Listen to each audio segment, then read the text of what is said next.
ខ្ញុំមិនចូលចិត្តលេងល្បែងទេ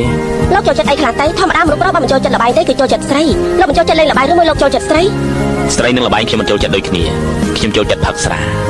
ល្អថ្ងៃណាទំនេរពួកយើងផឹកស្រាជាមួយគ្នាម្ដងប៉ុន្តែខ្ញុំផ្ដាច់ស្រាហើយព្រោះតែហេតុអីទៅឲ្យតែផឹកស្រាគឺខ្ញុំស្បឹងពេលដែលខ្ញុំស្បឹងស្រាហើយខ្ញុំហ៊ានធ្វើអ្វីៗទាំងអស់មានរឿងខ្លួនខ្ញុំមិនអីទេតែនាំទុកដល់អ្នកផ្សេងទៀតពិបាកណាស់ក្រោយពេលលោកស្បឹងស្រាលោកធ្លាប់បង្ករឿងតើមែនទេរឿងកន្លងហួសឲ្យមកភ្លេចចោលទេ